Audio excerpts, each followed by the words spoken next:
One plus, Oppo, Vivo, Realme, iQOO ಇವೆಲ್ಲ ಬರೋದು ಒಂದೇ ಬ್ರ್ಯಾಂಡ್ ಅಂಡರ್ ಯಾವುದು BBK ಎಲೆಕ್ಟ್ರಾನಿಕ್ಸ್ ಅಂತ ಒಂದು ಮೇಜರ್ ಬ್ರ್ಯಾಂಡ್ ಇದೆ ಅಥವಾ ಒಂದು ಕಂಪನಿ ಇದೆ ಅನ್ಕೊಂಬಿಡಿ ಈ ಚೀನಾದಲ್ಲಿ. ಅದ್ರ ಅಂಡರ್ ಇವೆಲ್ಲ ಬ್ರ್ಯಾಂಡ್ಸ್ ಬರ್ತವೆ. ಸೊ ಹಿಂಗಾಗಿ ಇವ್ರು ಚಾರ್ಜಿಂಗ್ ಟೆಕ್ನಾಲಜಿನು ಶೇರ್ ಮಾಡ್ತಾರೆ. ಸೂಪರ್ ಬುಕ್ ಅಂತ ಕೇಳಿದಿರ, ಒನ್ ಪ್ಲಸ್ ಇಂದ ತುಂಬಾ ಕಡೆ ಸೂಪರ್ ಬುಕ್ ಅಂತ ಕೇಳಿದ್ರೆ ಅಥವಾ ವೂಕ್ ಟೆಕ್ನಾಲಜಿ ಅಂತ ಕೇಳಿರ್ತಾರೆ ಅನ್ಕೊಂಡಿದ್ದೀನಿ. Oppo, Vivo, Realme, OnePlus, iQOO ಎಲ್ಲ ಯೂಸ್ ಮಾಡೋದು ಸೇಮ್ ಟೆಕ್ನಾಲಜಿನೇ. ಈ ಟೆಕ್ನಾಲಜಿಲಿ ಏನಿರುತ್ತೆ ಅಂದ್ರೆ ಇದರಲ್ಲಿ ಒಂದು ಬ್ಯಾಟರಿ ಇರಲ್ಲ, ಎರಡು ಬ್ಯಾಟರಿ ಇರ್ತಾವೆ. ಎರಡು battery connected in series. So for example ನಿಮ್ ಬ್ಯಾಟರಿ 5000 mAh ಇದ್ರೆ ಅಲ್ಲಿ 2500 mAh ಎರಡು ಬ್ಯಾಟರಿ ಇರ್ತಾವೆ ಕನೆಕ್ಟೆಡ್ ಇನ್ ಸೀರೀಸ್.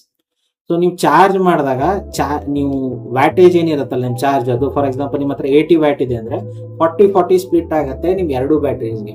ಸೊ ಹಿಂಗಾಗಿ ಏನಾಗುತ್ತೆ, ಅಟ್ ಎ ಟೈಮ್ ಎರಡು ಚಾರ್ಜ್ ಆಗ್ತವೆ ಅಟ್ ಎ ಟೈಮ್. ಸೊ ಅದಕ್ಕೊಂದು ಫಾಸ್ಟ್ ಫೀಲಿಂಗ್ ಬರುತ್ತೆ. ಒಂದು ಸ್ಪ್ಲಿಟ್ ಬ್ಯಾಟರಿ ಟೆಕ್ನಾಲಜಿ ಇದೆ.